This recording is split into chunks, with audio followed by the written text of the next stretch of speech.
John, are you ready to go here? Yes, I am. Okay, you have the floor.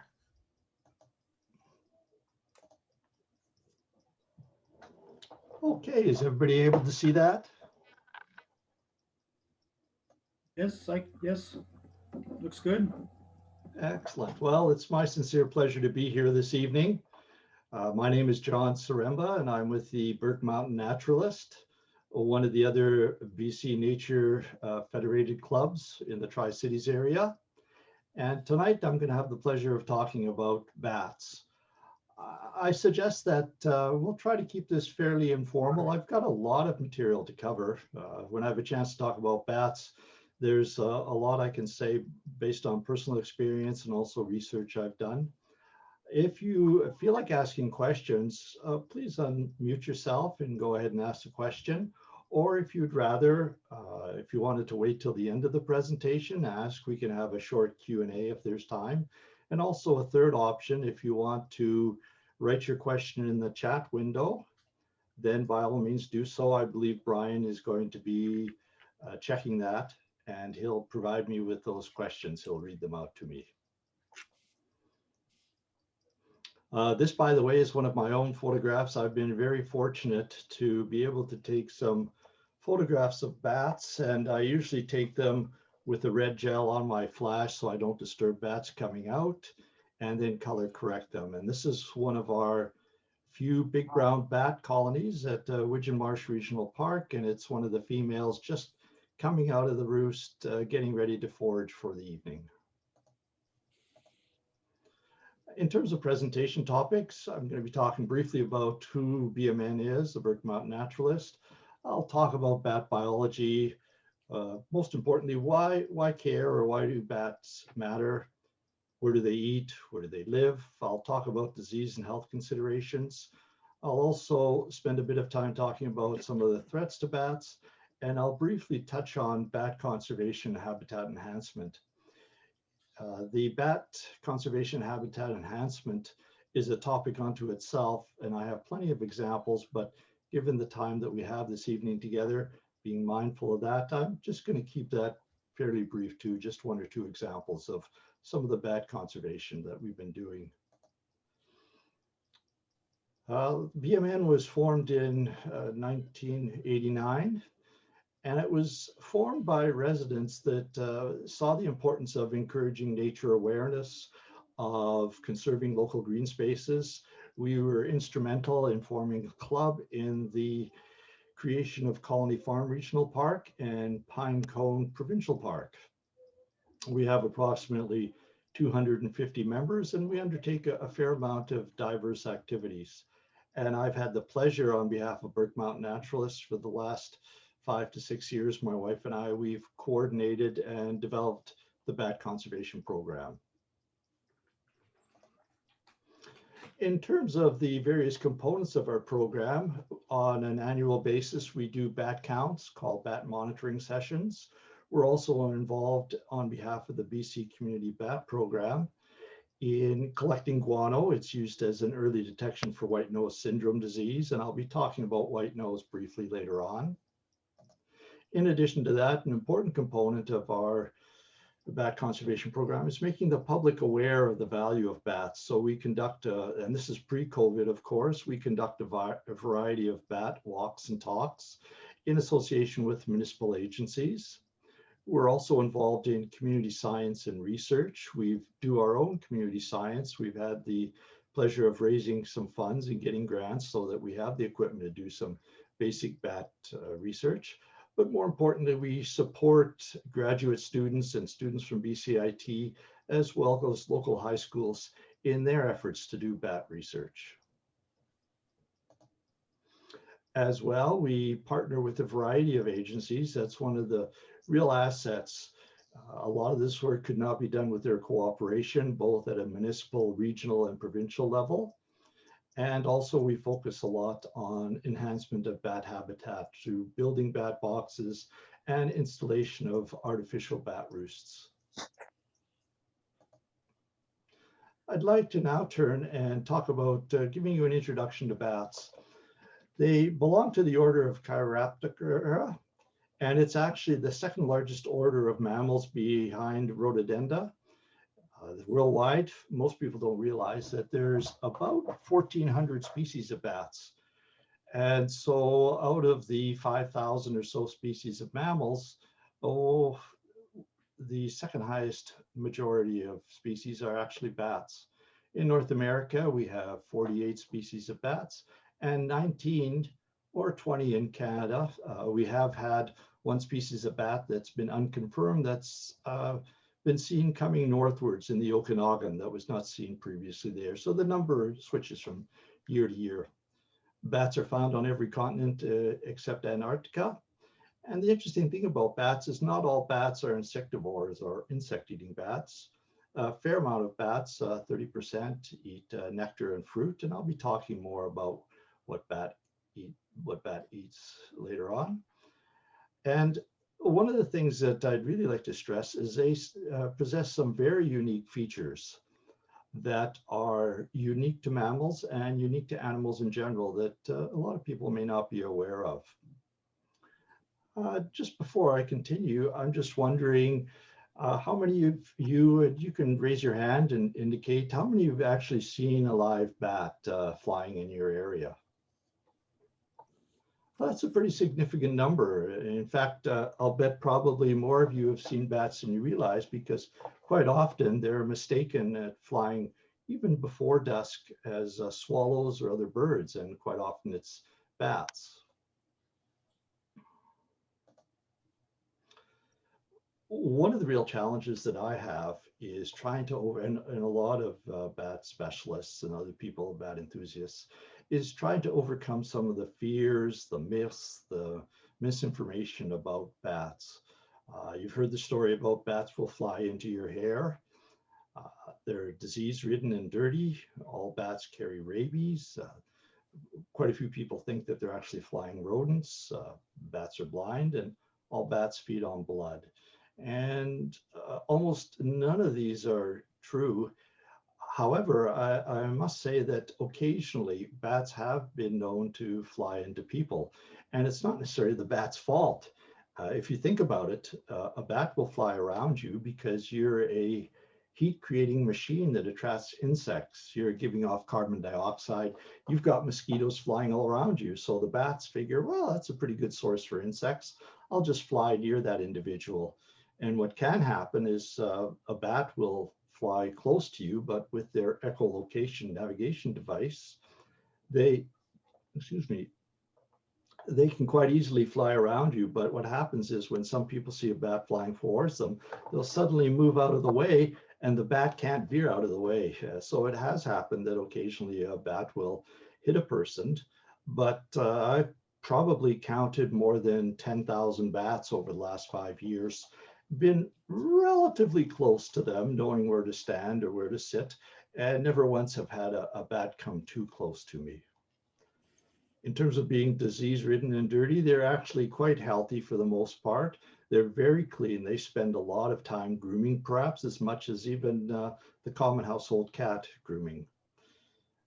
There's a lot of misconceptions about the number of bats that carry rabies, and I'll be talking about rabies specific because there are concerns. Some bats do carry rabies, and occasionally people have died from contracting rabies from bats as well as other animals, but the incident is far less, and it tends to be over sensationalized in the news, giving bats a bad name, a bad reputation. Bats are blind? Well, actually, no. Bats have got pretty good eyesight. They don't rely on their eyesight. They can hunt in virtually complete darkness, but some bats do rely on eyesight when they're migrating or navigating to their foraging site. And of those 1,400 species of bats, only 3 species are actually vampire bats, and none of the species in North America are vampire bats. They're in tropical areas, and they actually take a minute amount of blood. They use that blood for turning it into milk to give to nurse their young.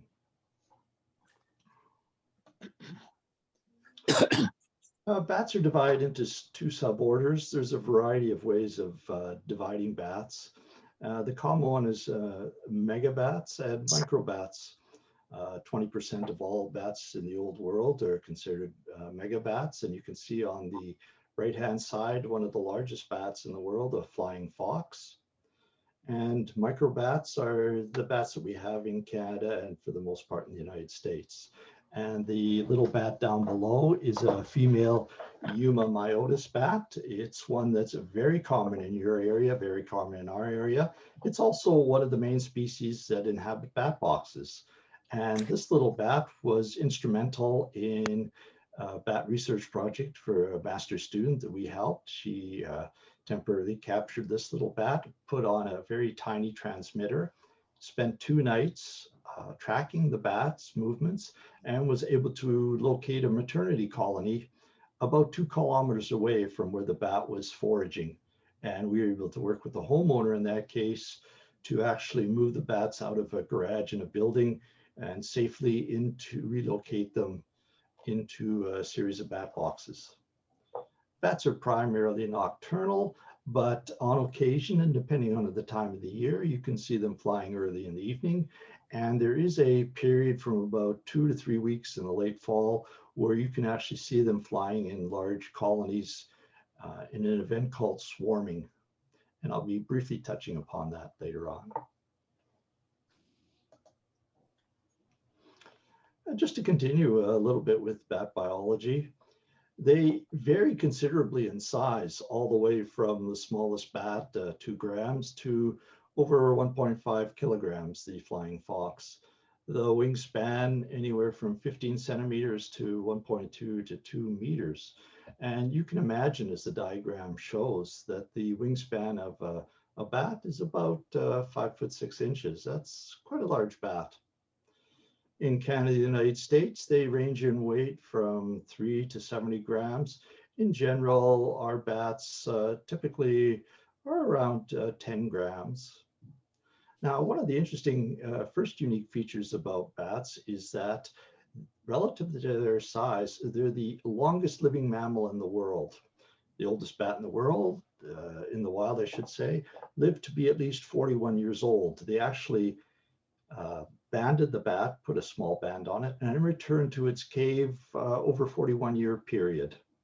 The oldest bat in Canada was about 30 years old, and generally they can live in the wild in our area 10 to 20 years, which for an animal their size is quite remarkable. Now, bats, like humans, are actually true mammals. They have hair, they're warm-blooded, they can self-regulate their body temperature.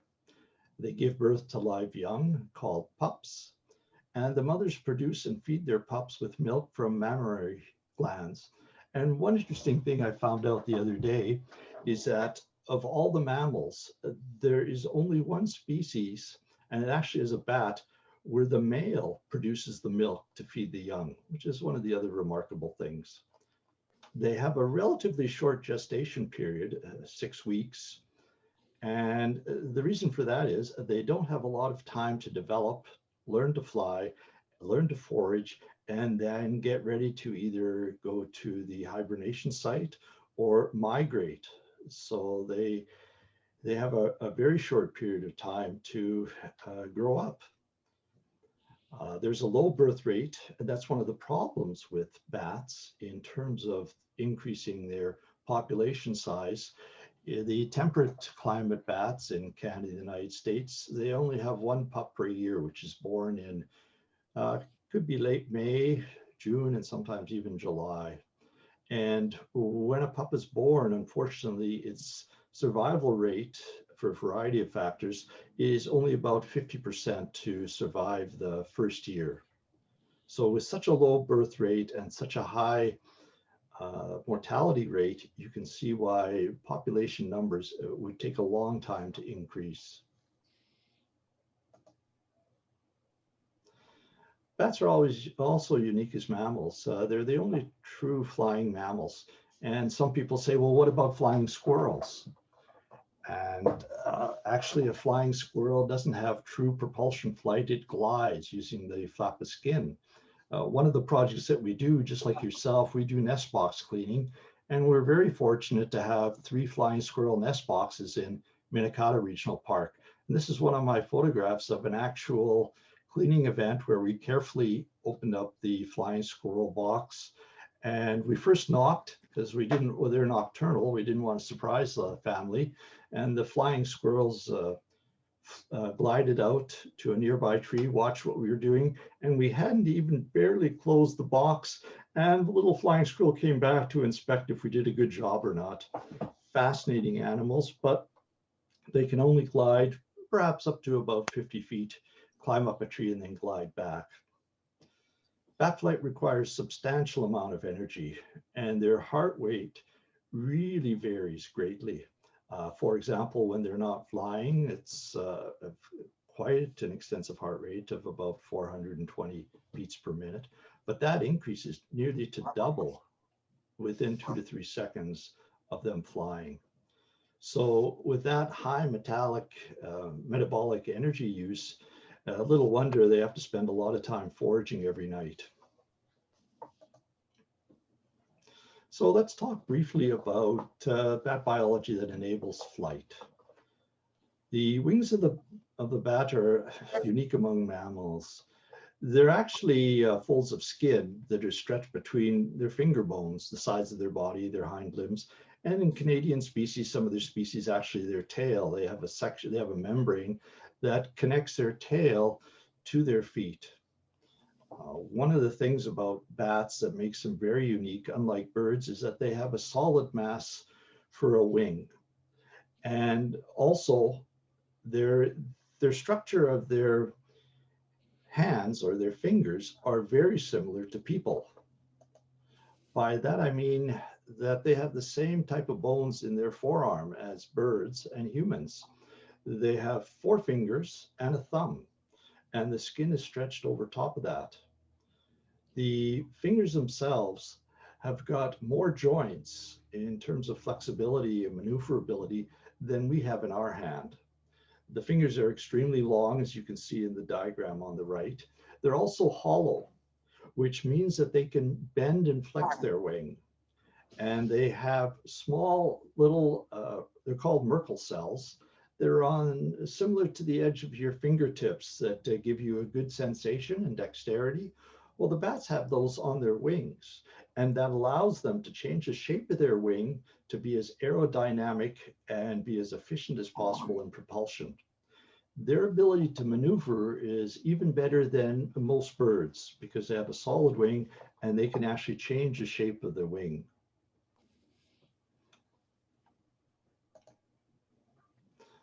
A couple of other ways. Well, one particular way that bats are different than most mammals and certainly humans, they spend up to about 90% of their time. Could you imagine of spending about 90% of their time hanging upside down? And there's a specific set of reasons for that. Bats, for most bats, are unable to actually stand on the ground right side up and jump up and start flying. While they have very strong little claws, they have rather weak legs. And so the best way for them to start flying is to hang upside down, release their claws, they drop, gravity takes over, and then they spread their wings and fly. So you can imagine, I don't know about you, but if I spent more than 2 minutes hanging upside down, I have all this blood rushing up to my head. Well, bats have got a unique capillary system in their necks that prevent that from happening. So they can spend literally the majority of their life hanging upside down quite comfortably. This developed also in terms of protection against predation. Bats have very little defenses, so they adapted to living in very isolated, dark spaces. And the majority of that was caves initially, and then buildings over time, some species. But they would sit quietly in the dark, and they found it quite advantageous to be able to hang from the ceiling or the top of a ceiling of a cave. Here you can see some bats resting comfortably, and they require extremely little gaps for their little claws to hang on to. This is an ideal position to start flying. And actually bats have knees and legs that rotate the complete opposite to ours. So what happens is when a bat reaches up and stretches out to lock on, it automatically clenches its little claws, and it can sleep totally relaxed, and its claws will not open up. What it has to do then to start flying, it actually has to bend its knees, and that releases the tension on the claws, and then it can drop and start flying. So how do bats hunt in the dark? Many bat species use reflected sound waves called echolocation to navigate and find prey. And certainly all of the bats that are insectivores rely on this unique adaptation. And their sonar is as developed, if not more so, than other mammals that have similar type of sonar, like dolphins. And what they do is they send out an ultrasonic sound. And for most bat species, it's well above our ability to hear them. And then what they do is wait for the echo to come back, and they form, actually as they're flying, a remarkable 3D mental map of not only the area around them, of obstacles as small as thin wires, but it also tells them where an insect is. They can not only tell where the insect is, they can tell what type of insect. Is it large, small? Is it hard-sided? And how fast is it flying? So they're flying, and that's why they can fly in almost complete darkness and still be able to hunt for insects using this echolocation. Their call takes a considerable amount of energy. In fact, it's over 100 decibels. So if it was in a sound that you could hear loud enough to hear, it'd be the equivalent of a jet engine taking off. One of the other remarkable things is when they echolocate, each time they call, it's so loud that they actually have to have a flap that closes off their eardrum so they don't deafen themselves when they call. The call goes out, they open up the little flap, they listen to the sound coming back, and then they continue forming their mental map of where they're going. I'm just going to try playing. We'll see if this works. What the sounds of a bat calling translate into subsonic sound. So you'll hear a series of various clicks.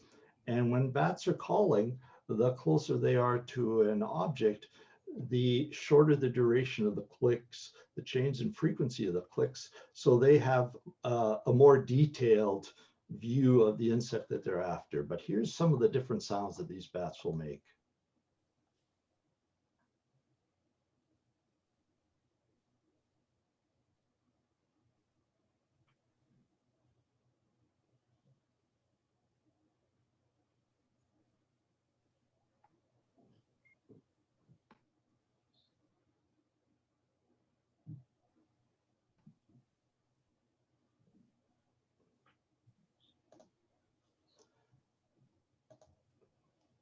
Now, what's interesting is that some moths have developed, apparently through research, almost echolocation or sonar jamming device, or radar jamming device. Yeah. Oh. Yes, you had a question? Oh, okay. So they will actually be sending out the call, and when they're foraging, they'll be constantly calling, trying to find where the insects are.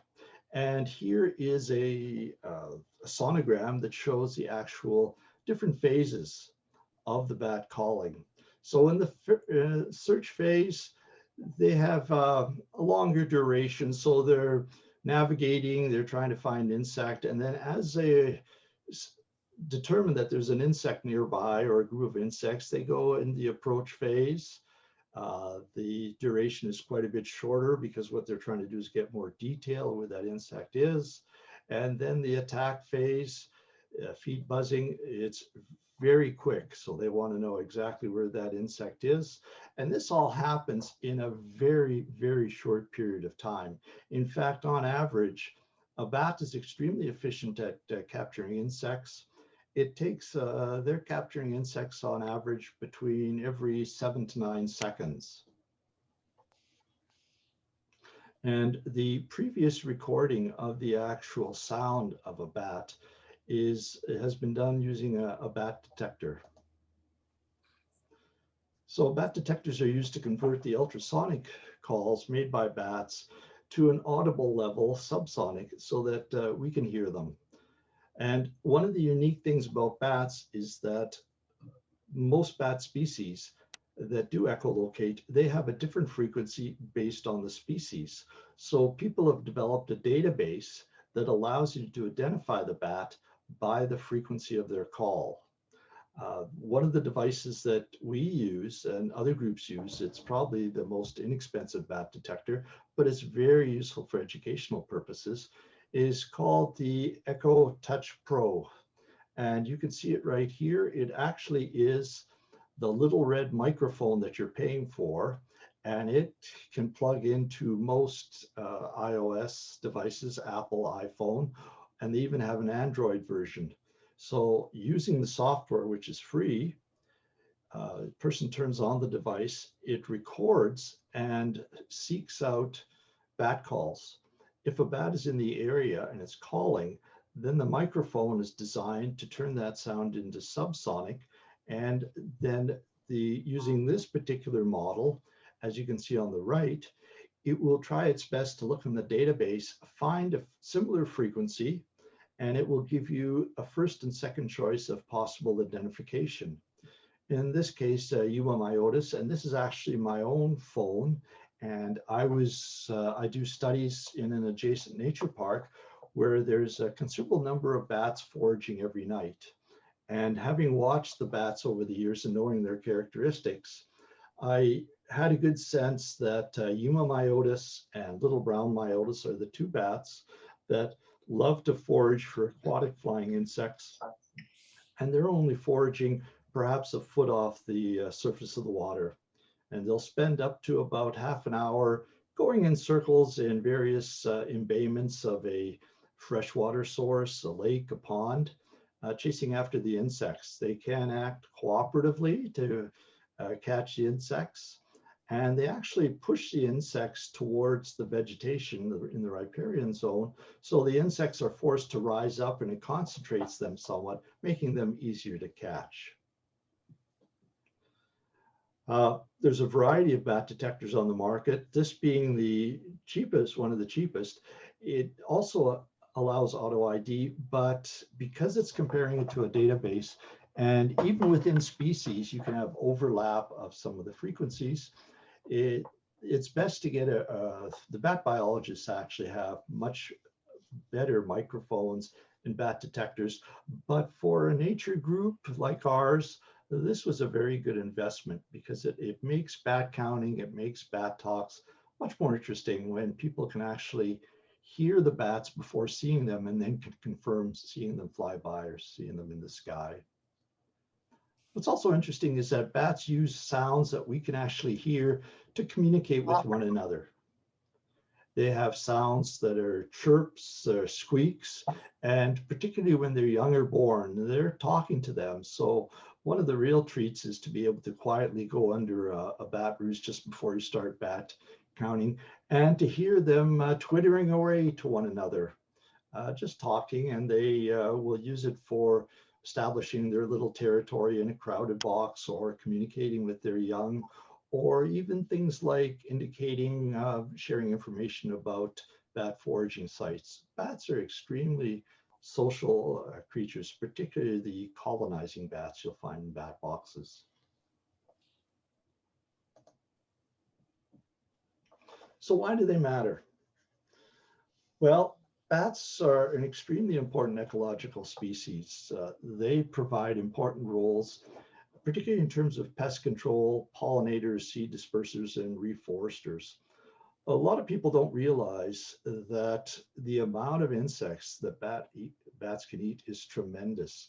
In fact, a lactating female bat, to feed her young, she pretty well has to eat her own body weight in insects every night. So when you have a very large colony of bats, you can imagine the amount of insects that they eat, and they can eat over 200 different species of insects in Canada. In the United States, it's estimated that because of bats, they're actually the most important non-commercial predator control of agricultural pests. They eat a variety of flying and ground-based agricultural insects that are pests. And the more bats you have, the less pesticides you have to use. They can save the industry on average between estimates suggest $3 to $11 billion in reduced pesticide usage. I mentioned earlier on that about 70% of our bats are insectivores. The other 30% are actually, they go after nectar, pollen, and also fruit.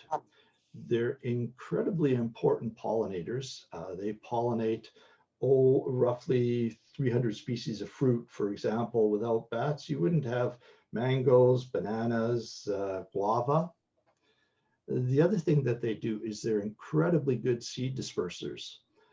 Birds, for example, are also good seed dispersers, but as you know, with birds, when they eat, they usually just drop the seeds pretty well in place. And there's very little in terms of seed dispersal, except in that immediate area. Well, many of the fruit-eating bats will fly with the fruit up to 30 kilometers away before eating that fruit. So they're credited with quite an important species as reforesting various areas, particularly in tropical areas. They're also excellent pollinators. You can see here one of the bats going down and getting a face full of pollen and nectar.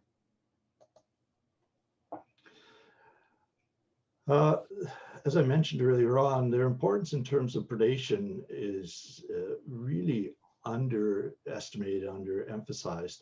They're the only major predator of night-flying insects. I also mentioned the fact that they could, male bats will, and non-producing female bats, non-reproductive female bats will eat more than 50% of their body weight in insects. So for example, if you had a colony of say 1,000 bats weighing 10 grams each, they can consume 10 kilograms of insects every night. Well, over a summer season, that's a tremendous amount of insects that they're dealing with. And they also now are being much more recognized for their ability to provide ecological services. And there's studies in place and initiatives in the United States and Canada where farmers are recognizing their value, and they're starting to put up bat boxes and other types of artificial bat roosts in the hopes of attracting bats to their area to try and deal with some of the pests from a natural ecological sense, rather than completely relying on pesticides. So we've already started talking about what do bats in Canada eat. Well, they only eat insects and arachnids, spiders and scorpions. And interestingly enough, I mentioned that most bats in Canada, the United States, can't directly land on the ground and then jump right off the ground to fly. But there is one species of bat called the Pallet Bat that is the exception to that. And this bat is really interesting. There are some found in the Okanagan. They're mainly found in the United States, but Pallet Bats can land on the ground, and there's actually interesting videos of them eating scorpions. They're somewhat immune to a scorpion sting, and they will track down and crawl after a scorpion and devour it, and then be able to lift off the ground. Quite an interesting adaptation. So this is just some of the food in the you just have to ignore that little buzzer. That's my time to take a break bell when I'm normally on the computer. Just some of the food in the bat's diet. One of the misconceptions is everybody talks about how many mosquitoes they eat, but a mosquito doesn't really have a lot of meat on it, so to say. They prefer to eat grasshoppers and large moths, beetles, and they also have the ability to eat in other parts of the world a variety of other different types of food, including there's one species of bat that actually can eat fish. It's been adapted to capturing fish on the fly. So how do they capture their food? Most of them capture the food when they're in flight, and they have an interesting way Sometimes they'll eat it directly, capturing it with its mouth, but more often they'll actually capture it, engulfing the moth, for example, in its wing. It'll pull the moth towards its mouth. It'll chew off the moth's wings while still in flight because there's no meat on the wings, spit out the wings, chew the body of the moth, and then ready to catch the next moth in about 10 seconds. They can also capture insects and moths in the membrane attached to their tail. And some moths try to outsmart a bat by going quite low to the water or even rest on the water trying to hide from a bat. And the bat will simply come along and skim the water with its tail and grab the moth. A bat, because they're so light and they're so efficient in capturing insects, they can fill their stomach in about, depending on the abundance of insects, anywhere from 15 to 30 minutes. Now, picture a bat eating half its weight at one go. Well, it has so much body mass at that point, it actually has to stop flying in a tree, rest in a tree or other high-standing object, and it has to wait to digest its food in order to fly back to its roost or continue foraging. Down below, this picture right here is actually Blakeburn lagoons, and it's one of my favorite spots since it's right near my home. It's a series of 2 large lagoons, and it's been converted through a grant through the federal government and provincial government into a nature park. And since its opening 3.5 years ago, if you're ever down the Lower Mainland, you're welcome to come to Blakeburn Lagoons Park in Port Coquitlam. It has, since its opening, identified over 150 bird species visiting the park. It has a fence completely around the perimeter to prevent dogs or people from getting in the interior. And there's a rich diversity of birds and even wildlife there. We have a lot of fowl there. It's about a 1.2 kilometer circuit to walk around. We have up to 4 to 5 species of swallows there that forage during the day, and then once the day shift is finished and it gets dark, the swallows disappear and the bats come out, and we have between 50 to 100 bats that gracefully swim around this area, most of them being Myotis species bats. And the first thing they do after being in a humid area all day without any water, they'll actually skim along the water. They have a fairly long tongue, and they'll either drag their tongue along the water, bring it to back to their mouth to get some water, or they'll actually, some of them will fly like a Mars water bomber and have their chest against the water, and they'll lick the water off their chest. The first thing they do is they dip down, get some water, and then they spend the next 15 to 20 minutes circling one of these areas here, chasing after the insects, and then they'll move to another part of the park. They'll see how many they can catch. They'll then roost temporarily, and then if they need some more food, they'll go off to their second favorite restaurant. They can go up to 2 to 3 different foraging sites. I talked about 30% of bats eating fruit and other types of foods. We also mentioned the importance for seed dispersal and the fact that over 300 species of fruit depend on bats for pollination. In Mexico, they have revitalized the tequila industry because they had a real problem with the monoculture of the cacti that produces guava. And it was the actual bats that were pollinating the guava plants. They've decided that bats weren't actually a pest. They can improve the pollination of guava. And now some of the tequila manufacturers are actually promoting putting up bat roosts, attracting the bats, and they're getting a special certification put on their bottle of tequila in association with the ecological services that bats are providing. And here you can see the fact that sunflowers, particularly in the southern US and Mexico and elsewhere, have adapted so they bloom at night, specifically for attracting bats for pollination purposes. Now, the bats that go after nectar or pollen don't rely, they rely very little on echolocation. Instead, they have very large eyes and they have extremely good eyesight and they have very good smell, which they use to be able to determine which plants to go after.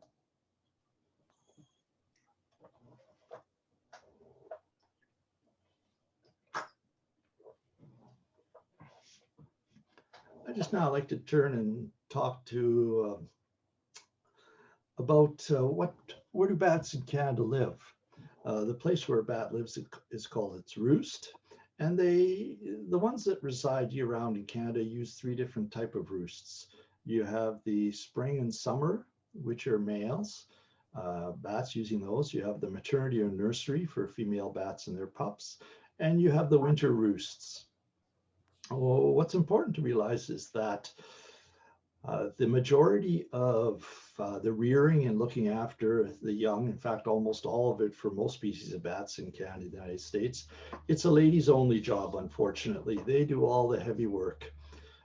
Once the bats have mated, the males have nothing to do with the offspring. So during the spring and summer, male bats are generally much more solitary. They do not typically get involved in the rearing, so they don't spend any time in what's called a maternity colony. And that's a colony of strictly female bats, both producing and non-reproductive. In the winter, though, they may get together in a common area called a hibernacula. And these are for bats that spend the winter in our region. So in terms of summer roosts and habitat, you have a variety of different types of bats. I tend to classify them as solitary bats or colonizing bats. Many species of bats in Canada are solitary, whether they're male or female. If they're female, they might form small colonies of up to 10 female bats. They tend to prefer natural roosts. So places like trees that are where you have cracks in trees or cavities such as woodpecker holes, that's something that a solitary bat would appreciate using and has used. And you can see here, for example, a hoary bat, one of our most beautiful bats. It looks like it has a lovely fur coat, just resting during the day on the side of a tree. They normally go under a branch or under leaves to try and hide from people. The other area that's quite often used is in the Okanagan, for example. You will have bats that use crevices in rocks to get quite warm and quite comfortable, both for solitary purposes or for small colonies. About 4 or 5 species of bats in British Columbia are colonizing bats, and they actually thrive and have gotten used to over the last 150 years in living in colonies. You can have colonies anywhere from 100. I believe the largest colony of bats in British Columbia that we found so far is 4,000 bats. Excuse the interruption. I should have turned that off beforehand. The colonizing bats actually prefer being close for protection and also for heat. It takes a tremendous amount of heat for lactating purposes and also to raise their young. So they will typically be in buildings, attics, horse stables, and artificial roosts that are built for them. Here we have a colony of bats. There was 300 to 400 bats in a person's actual garage. Here you can see the plywood siding, and this is 30-year-old cedar siding, and bats just love cedar. These bats did not create these holes. Bats do not have the ability to gnaw, contrary to what people think. They don't have the ability to make these holes. Rather, they take advantage of cracks. And a bat, because it has the ability to fold its legs backwards, could fit into a very narrow space.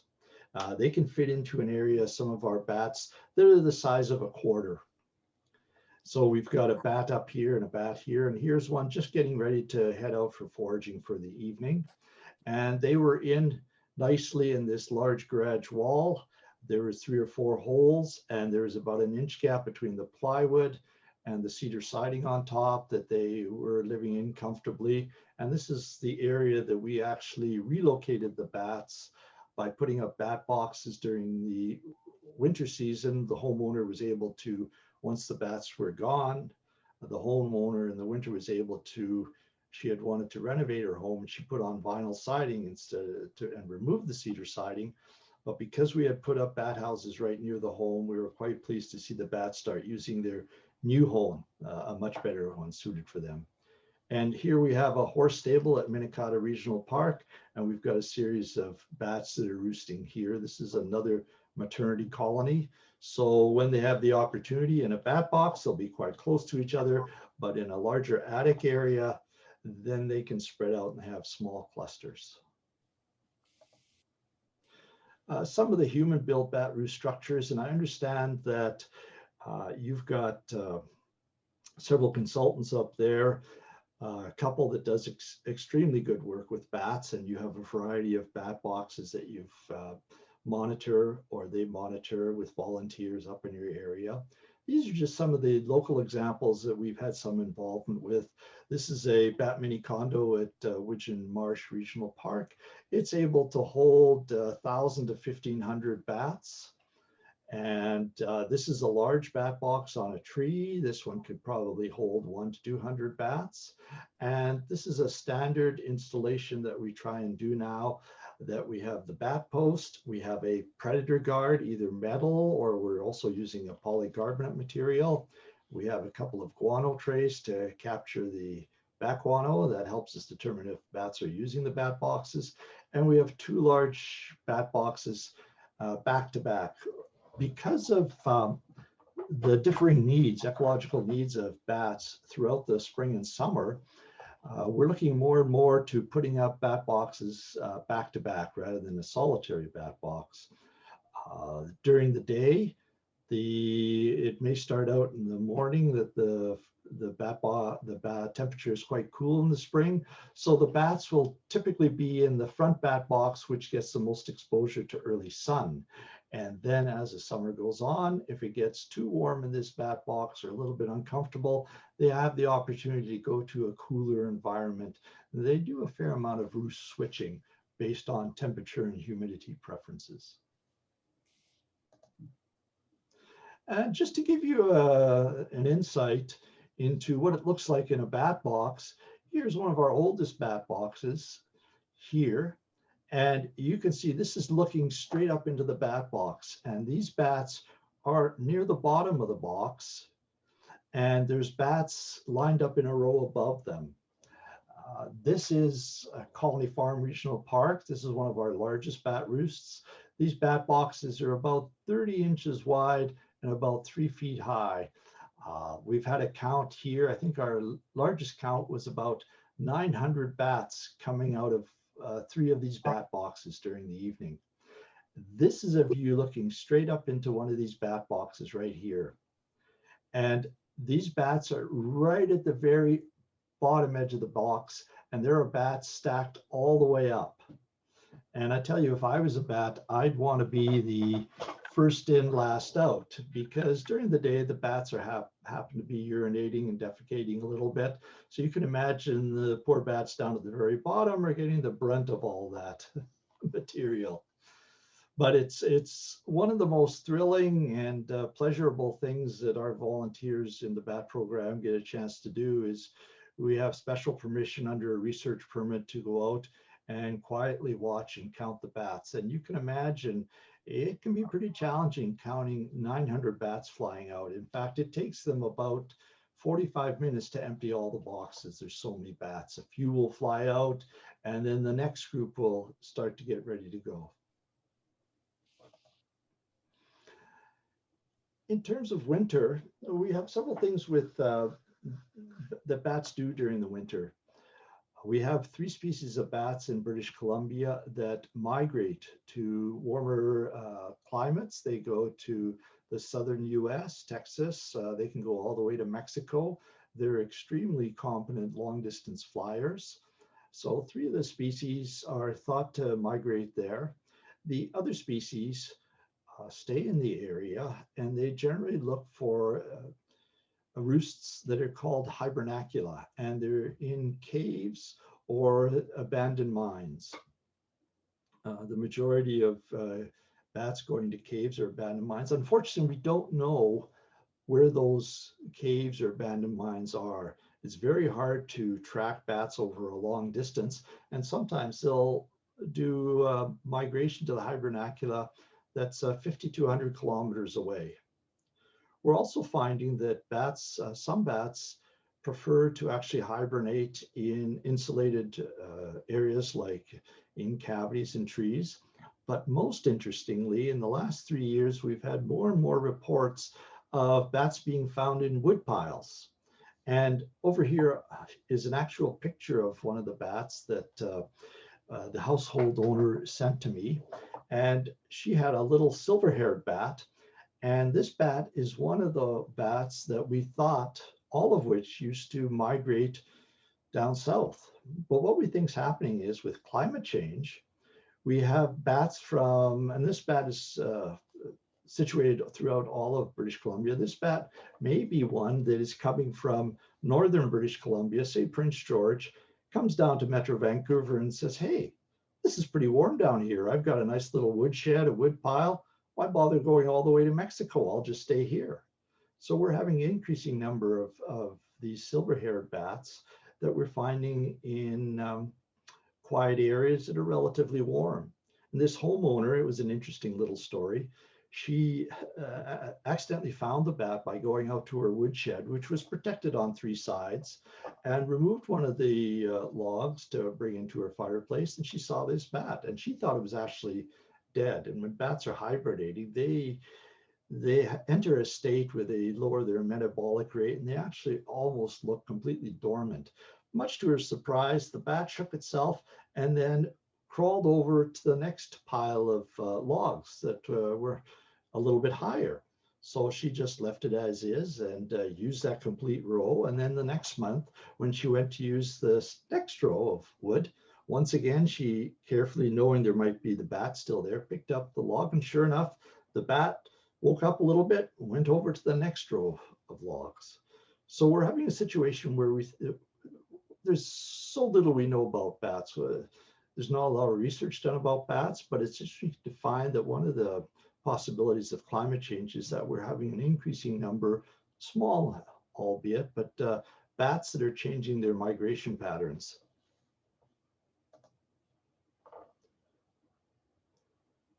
So since there's not a lot of food sources for bats, the bats in Canada survive, as I mentioned, either by migrating or hibernating. And here we have a little brown bat in a hibernation state, and it's called torpor, and their metabolic activities are greatly reduced. In fact, one of the other unique things about bats is that they're one of the few animals that when they hibernate, they don't maintain their core temperature. Unlike other mammals, they can actually reduce they do reduce their core temperature to match ambient conditions. So picture a bat whose body temperature is anywhere from 42 to 38 degrees centigrade, coming to this cave, and it reduces its temperature to as low as 4 degrees centigrade. As well, their heart rate slows from a flying rate of 1,000 beats per minute to 1 beat every 4 to 5 seconds. Because they're not eating, they end up trying to survive on the very little amount of body fat they can accumulate. Since they're flying in the fall, trying to gain as much weight as they can only put on so much weight, otherwise it interferes with their flight. So at most they can put on 25% to 30% of their body weight in fat, and that has to last them 6 to 7 months. So that's why they're so well adapted in reducing their metabolic rate. They actually lose up to 25 to 30% of that pre-hibernation weight during hibernation. And bats can either hibernate in clusters, depending on the species, or singly. And you can have multiple species of bats in the same cave. In terms of migration, I mentioned before the silver-haired bats and hoary bats are two of the three bat species that migrate. And on the right, we have a picture of a hoary bat. This is our largest bat in British Columbia. It's about double to triple the size of our little bats that are found in our bat boxes. And they're extremely good long distance flyers. Think of them as jumbo jets. And when you're out in the evening and you're doing bat watching, these are the ones that are typically flying in open fields because they have large wings. They don't maneuver as well as the little bats, but they can fly awfully fast. So as a jumbo jet, they're flying at about 50 to 60 feet up in the air, chasing after the really big moths. So you'll see them over parks, ball fields are preferred areas. And their actual sound is, when you hear it on a bat detector, it's like a dung, dung, dung versus a little click. So you get a sense of, oh yeah, there's a hoary bat or a big brown bat. And much like birds, we don't know a lot about how they're able to orient and navigate over long distances. These bats can actually go almost to the same location of the cave or the area that they'll stay in the warmer climate each year. They have high fidelity to returning to the same roost in the summer and winter. And they suspect it's either the use of magnetic fields, celestial orientation, or both. And when they're flying, they're not always echolocating. In fact, they can navigate by major land forms or a variety of other features that are on the way in the landscape. And so they almost go on a cruise control because echolocating takes a lot of energy. And if they can use their eyes to some extent, it certainly saves them energy. Here's just a brief list of some of the bats that we typically find in the lower mainland. And the ones on this side of the page are actually threatened or endangered species. Bats commonly found in our region are the little brown myotis bat here and the Yuma myotis.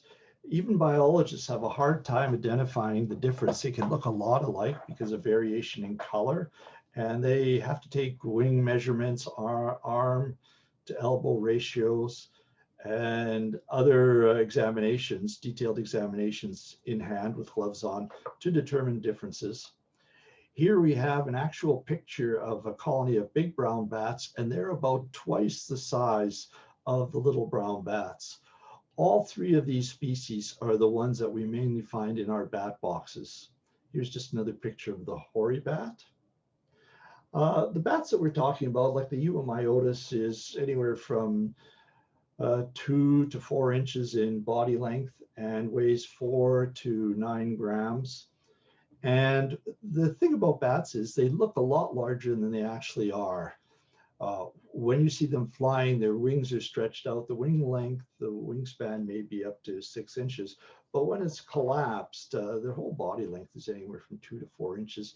And it's typically the size of an adult thumb for body mass. We also have a rather rare local bat species, and this was Maternity Colony discovered in Minakata Regional Park in a horse stable attic by Kiyoshi Takahashi in 1995. And this is certainly a species of special concern. It's called a Townsend big-eared bat. And you can see here, excuse me, the ears are almost half the length of the body. It's got an amazing set of ears. It's called a Mickey Mouse bat. And this is the same bat that actually decided to hibernate in the roost. We were inspecting the roost during the middle of winter, and we didn't expect to see a bat that was left behind, but it can happen, particularly juveniles. If they don't get enough strength to go with the other bats to their hibernacula, they're not sure where to go, so they may stay over winter. And when we first found this bat, we carefully came up to it, and we weren't sure whether it was dead or not. So I had a large narrow stick. I was gently moving towards it, and because I didn't want to disturb it, I wasn't sure if it was dead or not. But all of a sudden it opened up its wings, and we quickly removed the stick. We didn't touch the bat, and we left the area immediately so that we would minimize disturbance to the bat. These bats have got extremely good hearing, and they have multiple echolocation calls, 2 calls in one, which is rather unique among bats. There is about 400 bats that come every year to the horse stable, and Metro Vancouver Regional Parks has made special provisions to protect this roost, given the importance of this species. I'd just like to now touch upon disease and health considerations. Rabies is a very much a concern. You hear a lot about rabies in the news about bats, and a lot of times it's sensationalism. And I don't mean to belittle any concerns about rabies at all. It is a very serious disease. It's bats, like other mammals, can contract and transmit rabies. It's a virus that attacks the central nervous system. And unfortunately, we have had a couple of deaths in the last 20 years in BC. Notably, a couple of years ago, a young man on Vancouver Island succumbed to rabies. Unfortunately, the newspapers take this and they make it sound like every bat carries rabies. And the actual number of bats in the wild that have rabies at any one time is very small. It's something like under 0.5%. But still, there is that possibility, and rabies can be transmitted through saliva and can be fatal. And you can get rabies from even a dead bat. So while people getting rabies is relatively rare, these incidents make headlines, and then that gives bats a bad name. And when you actually think about it, there's far more people that are injured or even killed every year from domestic animals, particularly dogs in the United States and Canada. But what we hear about is the death from rabies from bats. My caution is avoid any direct contact with live or dead bats. If you have to move a bat, if you find one that's distressed, it's best to call a specialist, the BC Community Bat Program, and I'll be sending your group a list of resources, and the BC Community Bat Program website will be on there. There's a place that you can report a bat. If someone isn't able to come out and inspect the bat, whether it's injured or if it's dead, then there are several things that you can do. I will send along a set of procedures in terms of handling bats. Never touch a bat without protective gloves on. It's better to actually have tongs if you're handling a dead bat. You could put it in a double sealed Ziploc bag, and then you can dispose of it appropriately. If it is indeed a live bat, sometimes bats are just a little bit dazed, or they're a little bit tired, or they're a little bit cold. You can take gloves, or you can use what I found, which is quite handy, is from the dollar store. I have my little $2 butterfly net, which is a safe way to actually capture the bat, particularly if it's flying in your cabin or if it's on the ground. And then if it still looks in reasonable condition, one way that you can safely protect the bat and keep it warm is to get a used pillowcase and just put the bat carefully inside the bottom of the pillowcase, and then pin the pillowcase about 6 to 8 feet up in the air on a tree. And the bat, if it's warm and if it's healthy, it will find its own way out. It's protected in there from predators, and it will then go off on its merry way. We have had situations where bats simply start flying, but it's been too cold, so they end up resting on the ground. They're still reasonably healthy, but they need a chance to warm up. So this is one safe way of dealing with a bat, but it's always best to get a specialist involved. If you do have contact with the bat, if a bat happens to touch you, or if you have some doubt, we've had situations in Eastern Canada where a window was open, there was no screen on the window, and a bat flew in overnight with a person sleeping in the cabin, and the person wasn't sure if the bat actually bit or made contact, or if the bat had rabies. In any circumstance where you have made contact or think you might have made contact, go immediately to the emergency ward of your nearest hospital or contact a doctor, and they will take action to determine the risk. And they will then, if necessary, give you post-contact immunization, a series of vaccinations over 3 weeks with special medication to reduce the possibility of contracting rabies. And if it's done in time, you can counteract the effect of rabies. If not, though, and that's what happened to this poor gentleman on Vancouver Island, he didn't get the wound treated. The bat, he actually had a bat that made contact with him, and it was a rabid bat. And what happened was he didn't seek medical attention. And a few weeks later, when he started finally showing the symptoms of rabies, it was unfortunately too late by that point. The other disease that's commonly associated with bats, particularly in Eastern Canada, is histoplasmosis, and it's a respiratory disease, and you can get it from rodents, birds, bats, from the droppings. There's a fungus that grows in the droppings, and it can result in flu-like symptoms, depending on the exposure and number of spores inhaled. It's not typically found in Western Canada, but I've been doing some recent research, and they have found a couple of unique occurrences in Alberta. And the best bet in dealing with guano, particularly if it's in a very enclosed area, such as an attic, or you're trying to remove it from the walls, get a pest control company in to do it. Or if you do it yourself, make sure you wear the appropriate clothing and a high quality respirator to keep from inhaling fungal spores. When it's out in the open, and I've done bat guano collection for a number of years. When it's out in the open, the chances of getting this disease is relatively minor because of the air circulation. But once again, if you're handling guano, and guano is excellent fertilizer, it can be used without any concern in your garden, and people do use it. It's commercially mined in the United States. I would recommend wearing disposable gloves and just put on an N95 mask. And then you can take this material and either scoop it up or remove the guano tray, and then either put the fertilizer in a Ziploc bag and dispose of it in the garbage or compost, or you can put it in your garden. In fact, there's a winery in Peachland, which has got a very large bat roost in their Chamber of Commerce building. It's become quite a tourist attraction. They actually have the volunteer firefighters that put on their full hazmat outfits for practice, and they go up in the attic of these 2,000 bats, and every year they collect the guano.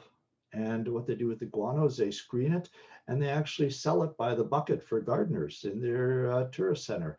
Well, a vintner found out about this large amount of guano, and for the past 2 years has purchased about 50% of the guano and put it down to help as a natural fertilizer in the grape fields in the vineyard. And their production has actually increased 30 to 40% as a result of that. We've got a few more slides. I just want to touch briefly on threats to bats. I mentioned earlier on, there's a lot of misconceptions about bats, concern about their diseases. People are not aware of the value of bats. They unfortunately destroy bat habitat, even though it's protected under the Wildlife Act. They may not even be aware that there's bats when they're doing renovations to their cabin roof, for example, or in the walls. They may inadvertently destroy a roost and not provide alternative habitat, or the bats may be in there and they disturb the bats. And once bats are very susceptible to disturbance, you can actually cause an entire colony to be disbanded and lose a colony by scaring the bats or removing the material around them or shining lights up into the boxes at the wrong time. We also have a considerable amount of population declines and threats, much like the bird population. And threats coming from things like forest harvesting of old growth forest trees are important, particularly for solitary species. We have, with the increase in caving activities and closure and sealing off of abandoned mines, you end up sealing off actual habitat for the bats. We have habitat loss through the loss of wetlands and other freshwater sources for bats. Pesticide use, either direct contact. Unfortunately, sometimes bats have been killed by being sprayed by pesticide application at night. And also there's concern about excessive pesticide use and what effect it has on either directly on the insects by reducing the number of insects or by reducing the food source for these bats. And perhaps the biggest of all is white nose syndrome disease.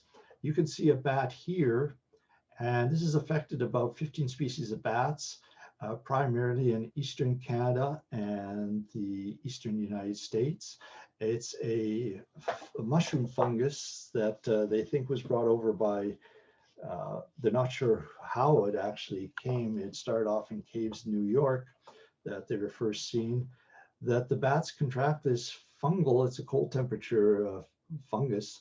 And so the bats are in caves and they get these spores that develop on them and they become quite large. And what happens is they irritate the bat. And each time a bat wakes up during the winter, during hibernation, it loses 6 days of energy just in waking up. So if it's waking up continually to try and scratch this spore material off, what happens is the bat actually will starve well before it has an opportunity to come out at its regular time and start eating insects. The other thing that happens is that bats sometimes will arouse and they think that, oh, it must be spring, I'm waking up. They'll fly out in the middle of winter and there's nothing to eat for them.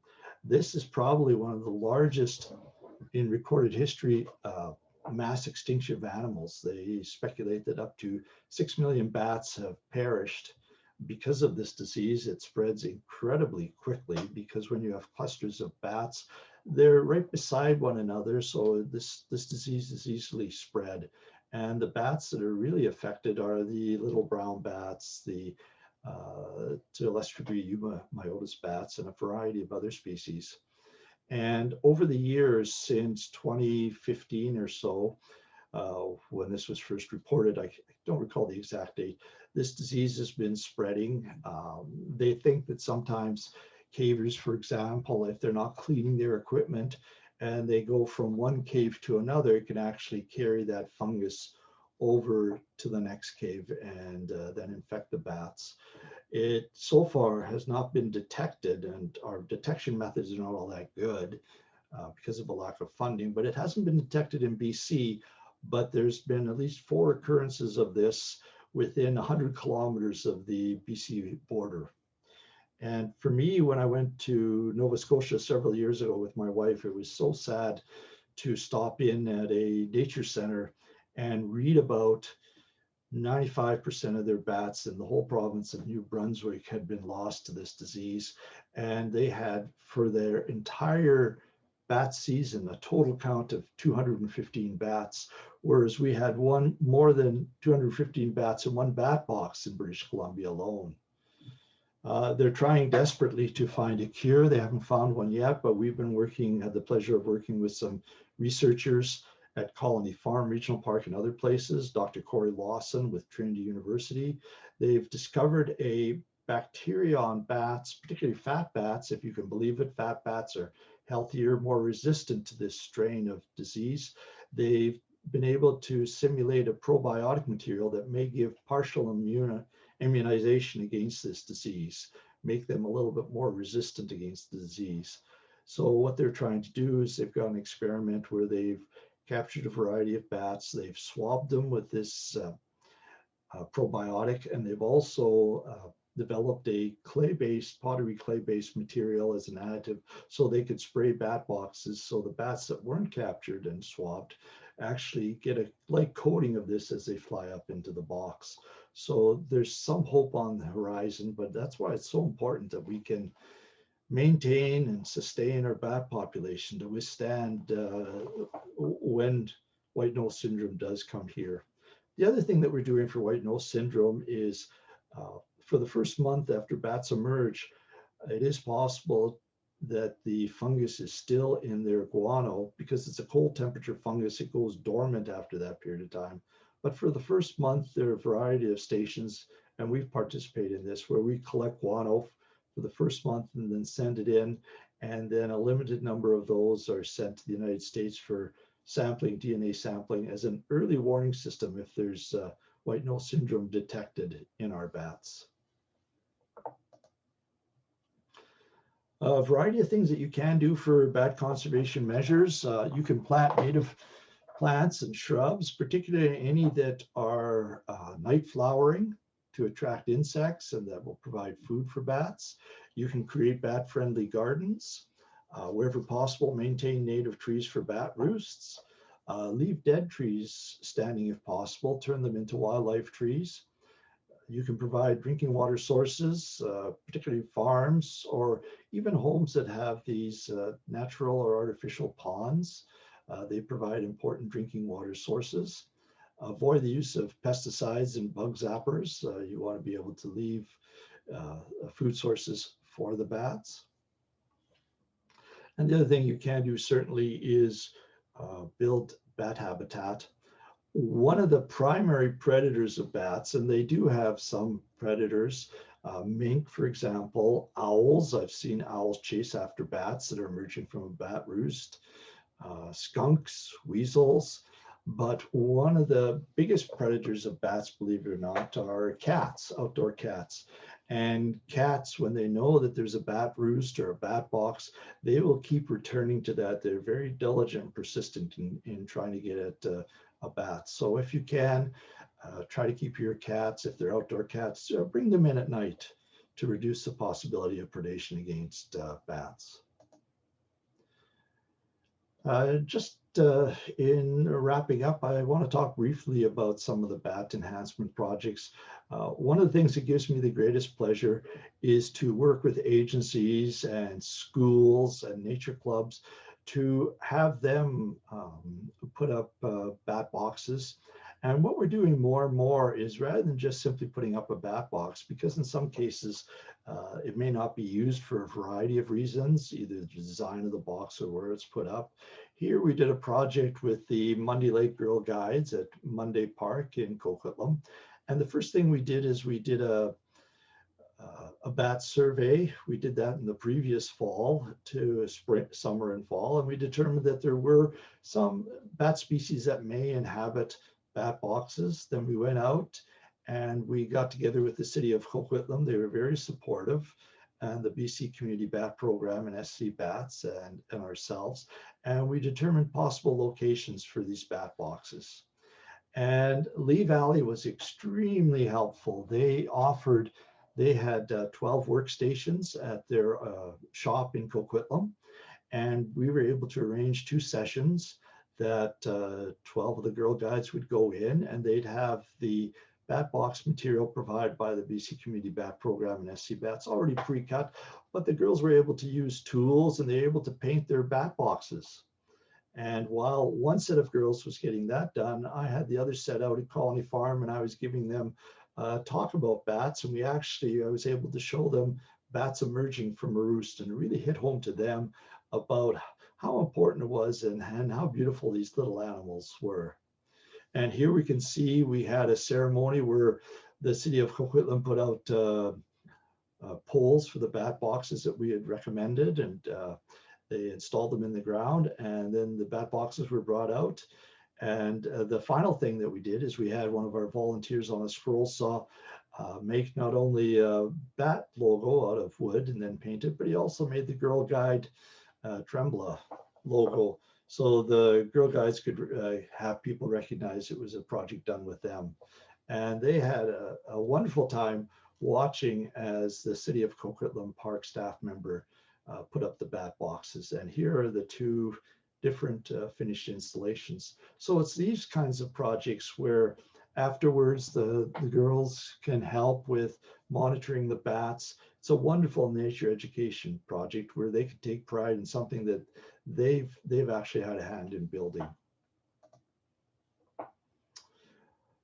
So I just wanted to give a shout out. This couldn't be done, development of such a comprehensive program without a variety of volunteers. We have 10 to 15 volunteers pre-COVID that would assist with the bat box construction, bat box installation, and doing the bat counts. We had quite a few roost sites, and we would do 4 bat counts at each one of those roost sites during the summer. And we've also been fortunate to have support of the municipalities and Metro Vancouver Regional Parks, Pacific Parklands Foundation, and other groups that we work with. So I just wanted to thank you at this point. This is a final slide that shows the bats of British Columbia. And I want to thank you for your time. And then I'm going to stop sharing and open up the floor then for any questions that people might have. John, it's Brian here. There is one question that came in on the chat, and that is, how tall are the bat poles that were put up in Coquitlam? Yeah, we have a standard height. They were 18 feet, Western red cedar, and we always say untreated, please. There's some toxins in treated wood, so we go with Western red cedar or yellow cedar. They're 18 feet, and they were put 4.5 feet into the ground, 4 to 4.5 feet. And so we try to have a minimum distance between the ground level and the bottom of the bat box, preferably 12, if not 14 feet up. So the total height of the post was 14 feet. The bat boxes were about 2 feet long.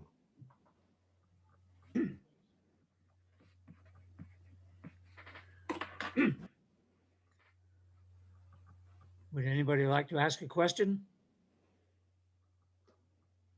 Yeah, I'll ask one question. When you see a bat in the daytime that's really flying erratically and appearing to have unusual behavior, is there any correlation between that and a rabid bat? Yes, there is. It's not necessarily a direct correlation, but it is one indicator. And that's a good point. Bats can get, even though they're healthy, they can get several different types of diseases. They can also get injured by predators, and they sometimes can get holes in their wing, which will give them erratic flight. If they get holes in their wing, believe it or not, they can still fly, and over time that hole will heal. But generally, if you do see a bat, and bats with rabies, unlike other animals that have rabies, do not necessarily get aggressive. Other animals that get rabies get aggressive, but a bat does display erratic flying. So it certainly is one indicator. It's not a confirmation, but I'd be quite concerned and stay clear of a bat like that. Yes, that's an excellent point. George, did you have another question?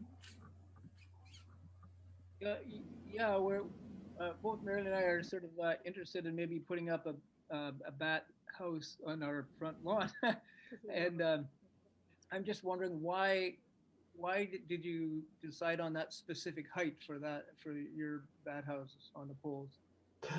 Yes, there's a reason for that. There's several reasons. One is bats generally, because they can't fly straight out of a box. They actually have to let gravity take over, so they fly in a U shape, and they can't fly straight into the box. They have to fly up into it. So you require at least 5 to 6 feet clearance of any object below that as a minimum. And the reason we chose that height is that it's been shown that the higher up they are, it's not as easy to disturb them. If they're too close to the ground, then people coming by will actually just look up in there or shine a flashlight up in there, and it can easily disturb a bat. Bats generally like to, even in the wild, they're generally 10 to 15 feet if they have the choice up above. So we try to simulate that distance. And also bats in attics they need a certain distance. So it's close to about that distance. I've seen bat boxes put far too low to the ground, and it just, you have problems with growing vegetation or people disturbing it. Thank you. And in terms of bat boxes, you also raised a good point. It's important to know that there's a lot of companies that sell bat boxes commercially. And unfortunately, even places like Lee Valley or the wild bird shops, they sell really an inferior product of bat boxes. They're old style, they're not made out of suitable material. They use a plastic screen instead of actually scoring the bat boxes. So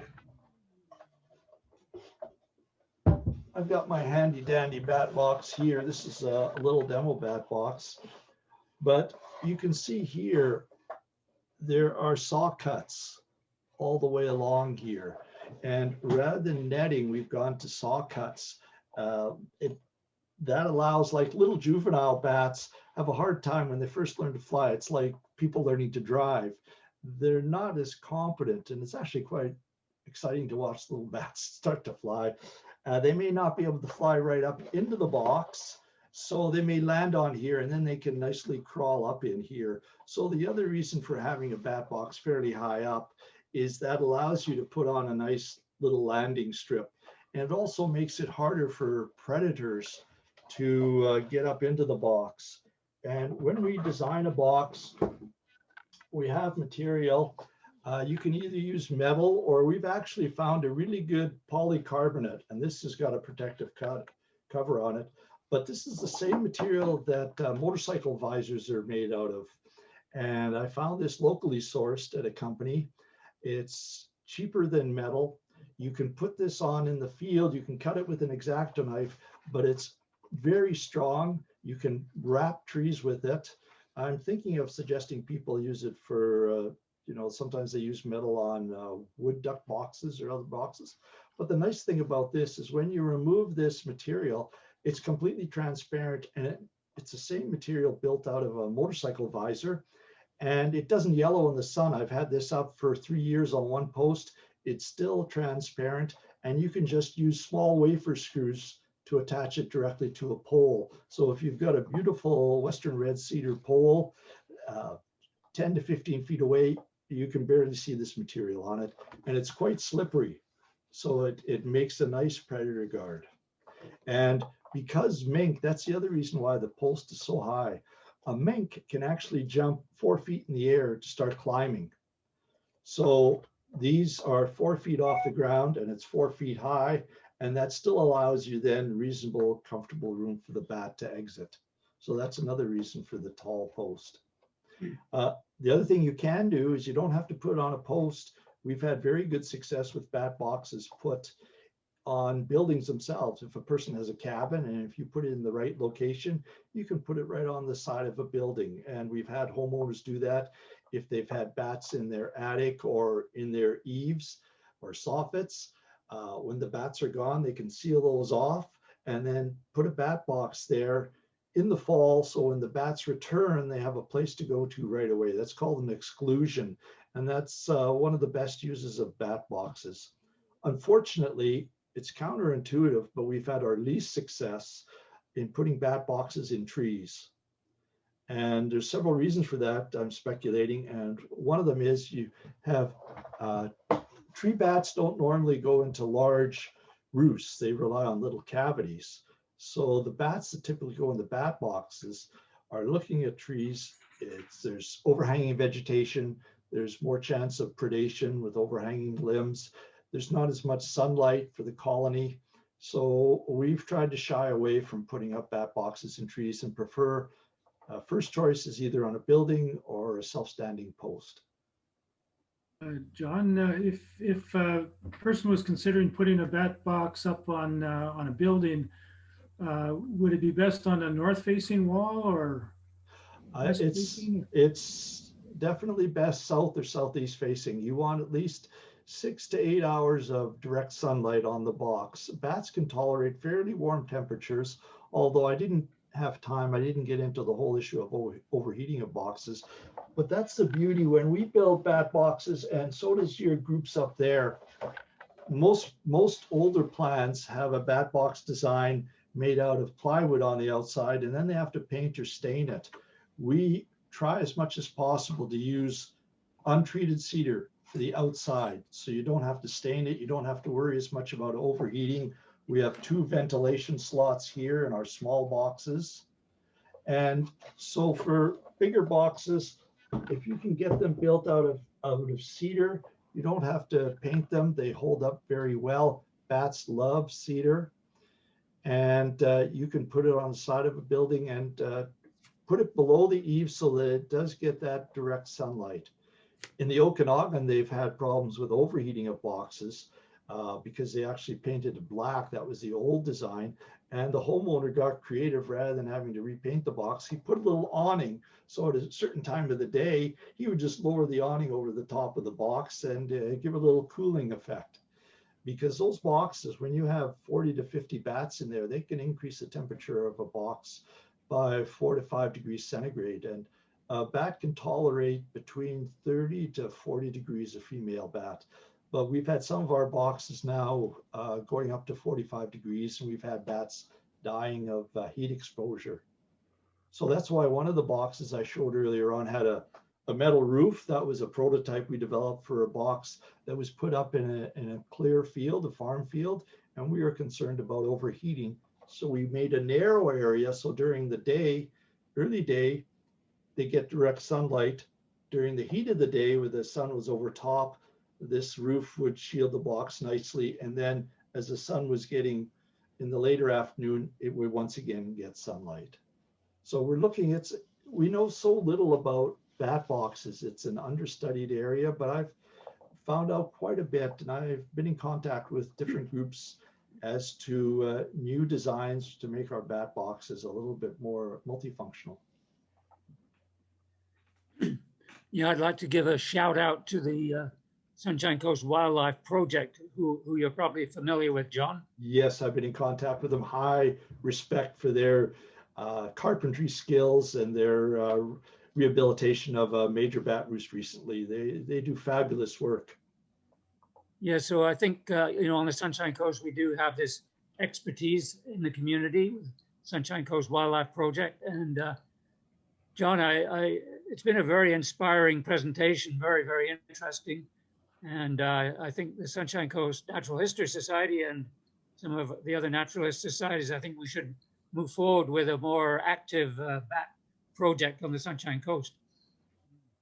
I would agree, and in fact, I would encourage you, if you have a roost, much like our club, it only takes 5 or 6 volunteers, and it's a lovely way to spend a Friday night date night watching the bats come out and count them. And it's actually, you need very little equipment other than a tally counter, a clicker, and a little bit of patience. You set up your lawn chair and you spend an hour just watching these marvelous little creatures fly out and count them.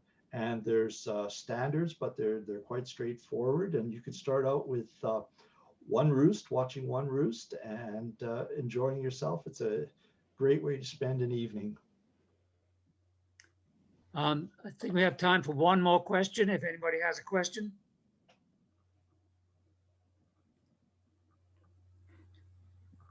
Go ahead, George. I noticed the depth of your bat houses are larger than the ones that we've had for quite a few years. It looks like they're about 6 inches or something like that. Why are they wider than they used to be?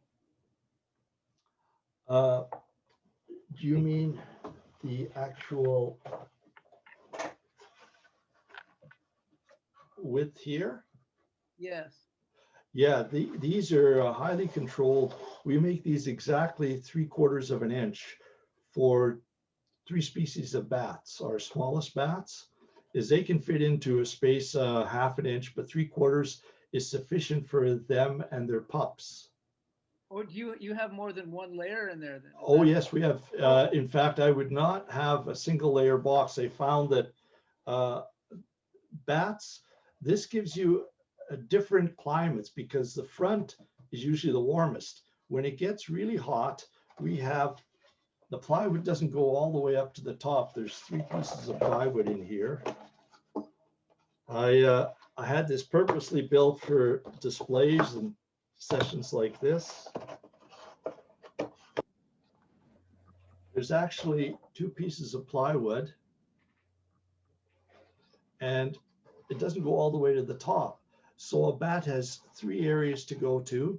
If it gets too warm at the front, without even leaving, since the pup can't fly, it can crawl and go to the back chamber, which is a little bit cooler. And bats like to build larger colonies, the ones that use these bat boxes. This is actually a smaller bat box. We have a 5-chamber. So when you say chamber, 2 of these make 3 chambers once the front is on. And every one of these has got the scoring across it. So this can easily hold 40 to 60 bats, and they're very comfortable being crowded in here. So 3 chambers gives you a little bit more microclimate. It's not as good as our larger boxes. And in fact, that's why I'm saying it's nice to put boxes back to back. But we've had far more success with multiple chamber boxes than with a single chamber. And that's why it's wider. If you're putting up a bat box for a big brown bat colony, since they're twice as large, you can go to 1 inch. And that's a very accepted standard. And we've had really good success with this. And the reason why, in fact, here's our little bat here. The reason why 3/4 of an inch is it's more than sufficient for the bats to move around, even with their pups, but it also reduces the possibility of predators getting up inside if it's too wide. Does that make sense? Yeah, and if you've got any questions, your bat specialists up there, but I'll also send you a link, and there's some really good resources in terms of good design for bat boxes. And furthermore, I can also send along some photos of some of our typical plants. But more and more, I'm recommending that you go with cedar boards, high quality cedar boards rather than plywood, just eliminating the need to stain it. And the bats just, cedar holds up really well over time compared to plywood. And also, I know cedar is getting quite expensive, but with the use of either a Craig jig, or if you've got a carpenter with a biscuit joint, then you can make a fairly large box using several boards.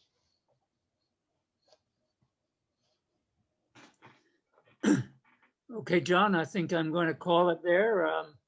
We really appreciate you spending your evening with us on the Sunshine Coast tonight. And good luck with your, I guess the bat season is just approaching right now, so we wish you the best this summer.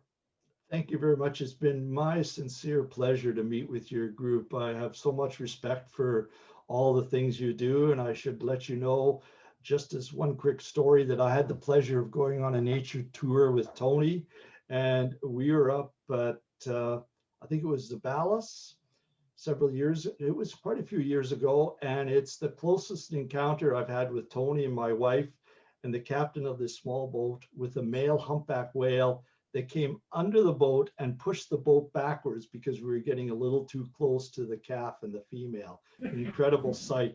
I was going to show the picture. I had my camera, and it scared me so much. I took a picture, and all you see is the massive whale just pushing our little boat over. But considerable respect for Tony and for all the good work that groups like yours do. Thank you very much. Okay, many thanks again. And Sunshine Coast Natural History members, this is our last meeting until October. And we do hope that maybe we will be meeting in person, but if not, we will be back on Zoom. So I wish everybody a great summer. Thank you. Thank you very much, John. Take care. Thanks. Yep. Great presentation.